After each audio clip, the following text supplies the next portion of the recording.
এই ভিডিওতে গান্ধারী শ্রীকৃষ্ণকে দেওয়া অভিশাপের বিস্তারিত বর্ণনা প্রদান করা হয়েছে। আমি গীতাঞ্জলি লাইফস্টাইলে সবাইকে স্বাগত। মহাভারতে গান্ধারী শ্রীকৃষ্ণকে একাধিক অভিশাপ দিয়েছিলেন। বিশেষ করে যুদ্ধের পর তার প্রতি হতাশা ও দুঃখ প্রকাশ করার সময়। গান্ধারী ছিলেন ধৃতরাষ্ট্রের পত্নী এবং কৌরবদের মা। তিনি তার 100 পুত্রের মৃত্যু এবং পাণ্ডবদের সাথে সংঘাতের ফলে গভীর শোকাহত হয়েছিলেন। মহাভারতের এক বিশেষ অংশে গান্ধারী শ্রীকৃষ্ণকে অভিশাপ প্রদান করেন। এটি একটি গুরুত্বপূর্ণ মুহূর্ত, যেখানে তিনি তার অভ্যন্তরীণ কষ্ট ও ভোগের প্রভাব হিসেবে এই অভিশাপ দিয়েছিলেন। মহাভারতের যুদ্ধের পর কুরুক্ষেত্রের প্রান্তরের যুদ্ধের পরবর্তী চিত্র অত্যন্ত করুণ ছিল। কৌরবদের সকল পুত্রের মৃত্যুর পর গান্ধারী অত্যন্ত ব্যথিত ও ক্রুদ্ধ ছিলেন। শ্রীকৃষ্ণ যুদ্ধের পর কৌরবদের মায়ের কাছে শ্রদ্ধা জানাতে যান। তিনি জানতে চেয়েছিলেন যে তিনি কৌরবদের মৃত্যুতে দুঃখিত।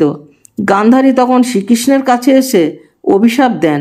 গান্ধারী শ্রীকৃষ্ণকে বলেন, তোমার সকল কাজের ফল তুমি নিজে ভোগ করবে।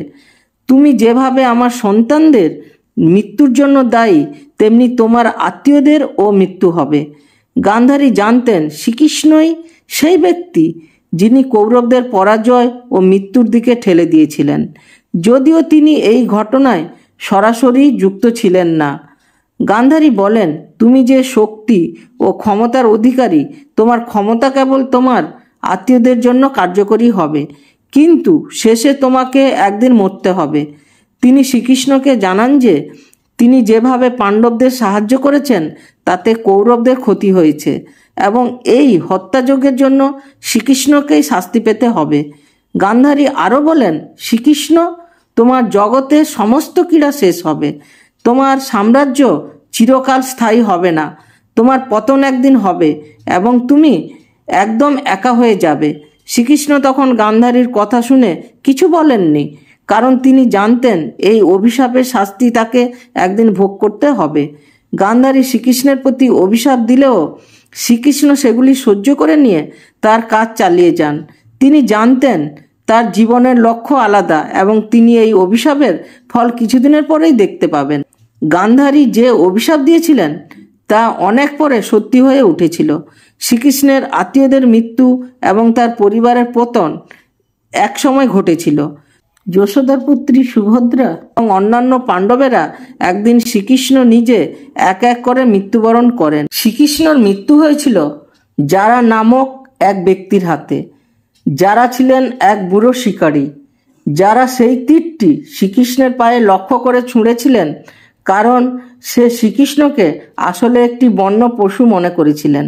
এটি ছিল শ্রীকৃষ্ণের মৃত্যুর কারণ এবং এটি একটি ইঙ্গিত ছিল যে শ্রীকৃষ্ণের সময় শেষ, তার লীলা সমাপ্ত হয়েছে এবং তাকে মরতে আর দেখা যাবে না। শ্রীকৃষ্ণের যাত্রা শেষ হয় নীলগিরিতে, যেখানে তার মৃত্যু হয়। গান্ধারীর অভিশাপের ফলে শ্রীকৃষ্ণের পরিবার ধ্বংস হয়ে যায় এবং তার রাজ্যত্বের অবসান ঘটে। শ্রীকৃষ্ণের সাম্রাজ্যকালের প্রবাহে হারিয়ে যায় এবং তার জীবনের সমস্ত ক্রীড়া শেষ হয়। শ্রীকৃষ্ণের সমগ্র জীবন এবং তার অভিশাপের পরিণতি মহাভারতের একটি গুরুত্বপূর্ণ অংশ হিসাবে বিবেচিত হয়। গান্ধারীর অভিশাপের ফল হিসেবে শ্রীকৃষ্ণের পরিবারের পতন, তার মৃত্যুর পরবর্তী পরিস্থিতি এবং মহাভারতের শেষে এই অভিশাপের প্রতিফলন ঘটে। এই ভিডিওটা যদি ভালো লেগে থাকে তাহলে একটা লাইক, কমেন্ট ও শেয়ার দিয়ে আমাকে উৎসাহ দেবেন। আমার চ্যানেলটাকে সাবস্ক্রাইব করুন, আমার বেল আইকন টিপুন, যাতে পরবর্তী ভিডিও অতি সহজে আপনাদের কাছে চলে যায়। আর আমি ঈশ্বরের কাছে প্রার্থনা করি আপনারা সবাই সুস্থ থাকবেন ও ভালো থাকবেন। এই বলে শেষ করছি। ধন্যবাদ।